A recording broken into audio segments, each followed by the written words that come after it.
A lot of other people have already forked Ethereum. Those things work just fine. Haven't heard of anyone losing any money on any Ethereum forks except Ethereum Classic. Why? Because it uses proof of work. And proof of work is easily attackable. So if you're a minority, if you use the same proof of work other things do, and people can just go rent it on NiceHash, then they can just rent 51% attack you. It's garbage, right? So you do not want to be a minority hash rate. So your only options are use proof of stake or hack in some checkpointing, which sucks, super centralized, or so use proof of stake, do checkpointing, or try and do a proof of work change. And proof of work change doesn't work because now any botnet can attack you. So screw proof of work change, screw proof of work. I've never heard of a proof of stake coin losing money. I've heard of a lot of proof of work coins losing money. Ravencoin, inflation bug. Bitcoin, inflation bug. Ethereum Classic, multiple 51% attacks. Like now some of these inflation bugs aren't particularly the fault of the proof of work. So, yeah. Proof of work Ethereum forks, I haven't heard of any of them losing money. Delegated proof of stake coins, I've never heard of them having consensus failure losing money. Haven't heard of it. Pretty sure it works.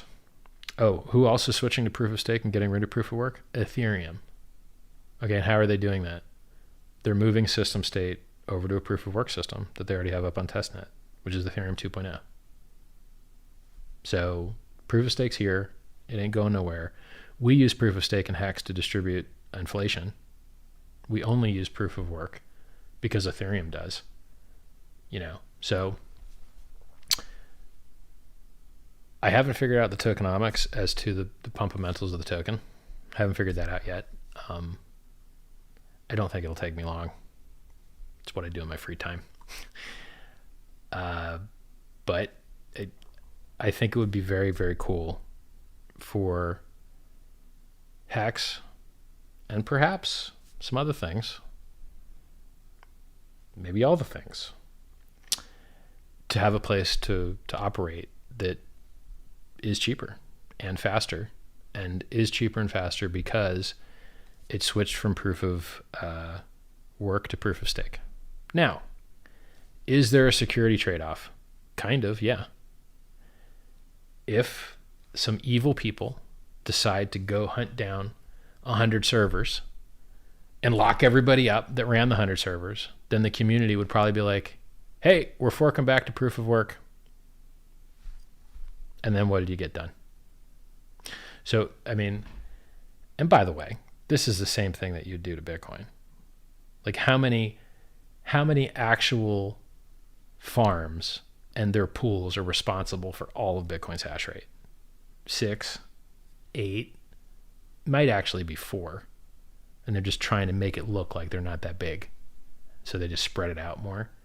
So if you decided to start kicking in doors and trying to disturb the proof of work ecosystem, you could do it.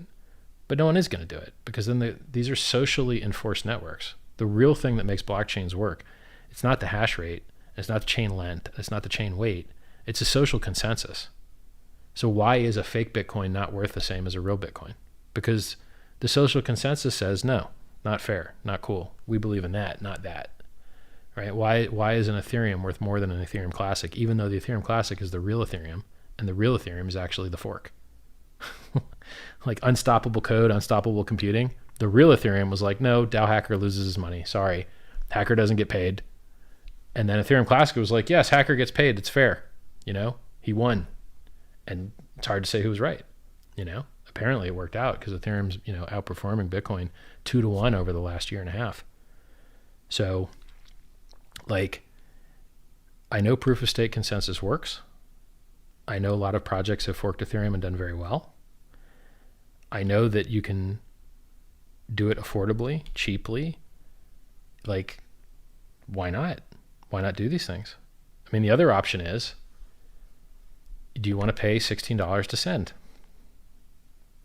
That doesn't have anything to do with the Hex contract. This is totally outside our control.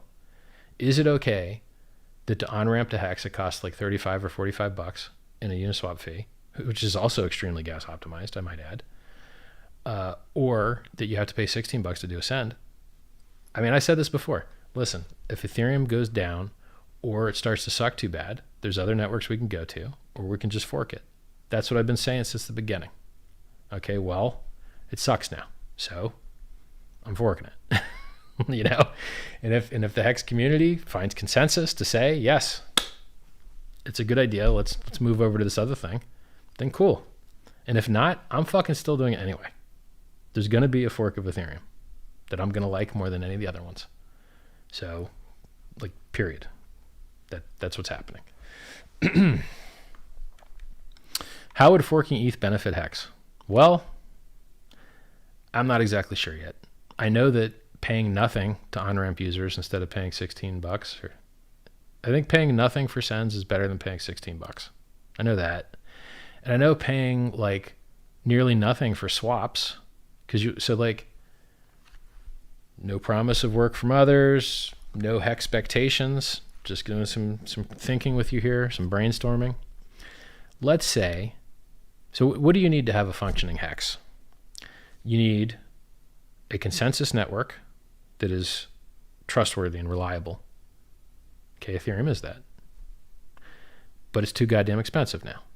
Okay, so then you just fork it and use proof of stake instead of proof of work.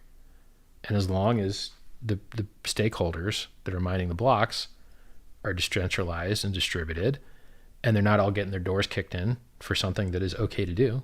Is it okay to mine? Yes. Is it okay to run nodes? Yes. Okay, so why is anyone getting their doors kicked in? They wouldn't. It's never happened before.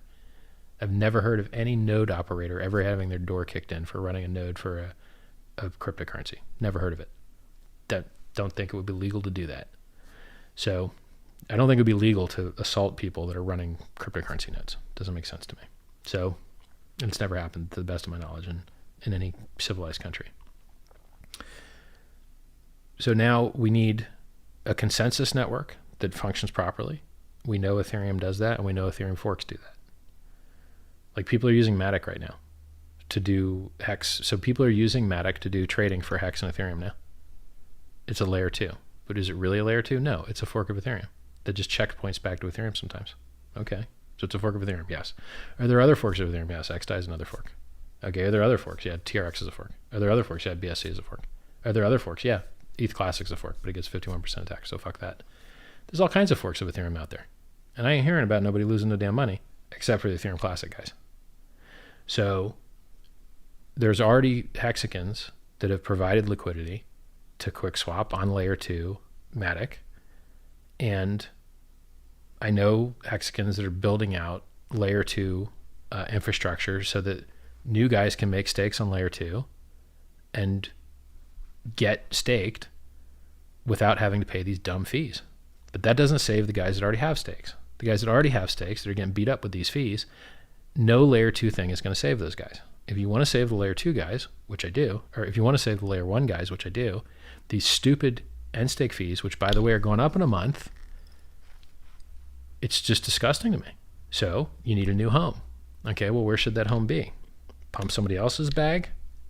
Nah, fuck that. I like hexagons. I want to work with hexagons. So I'd like to see some hexagons launch a fork of ETH. It's a good idea. I like it, you know? And that's what I've been spending my time on these last few days. Like, if you don't see me tweeting, I'm working. So these last few days, it's just talking, you know, what's minimum viable necessary. And right now, for me, minimum viable necessary is a VMware or other, right, encapsulation, Docker, Kubernetes, whatever, to fight dependency hell that has testnet issued on it. And then we can iterate things that are important to users on that testnet. Like, okay, well, let's have a version of Etherscan. Let's have a block explorer. Okay, let's have a version of Infura for people that don't want to host their own nodes and just want to use APIs. And then, so if you've got consensus network, if you've got system state from L1 already, and if you've got an Infura and a block explorer, you're good to go. Now, the only thing you're missing is wallet. And guess what? It's already done. So right now, in MetaMask, if you want to use Matic, you just drop down a drop-down box, type the URL, and I think I've even seen screenshots of them making that easier to just drop it down without having to type anything. So less user error, right? And why would MetaMask support that? Because MetaMask is making all of its money on swaps, all of it. So why would they want to be tied to one chain? And I've even seen Etherscan have multiple other Etherscans for other chains by the same team. So Etherscan's down to play multi-chain. MetaMask is down to play multi-chain. And I'm happy to have another chain. So, it seems very nice to me. How long does it take? Well, we're going to find out.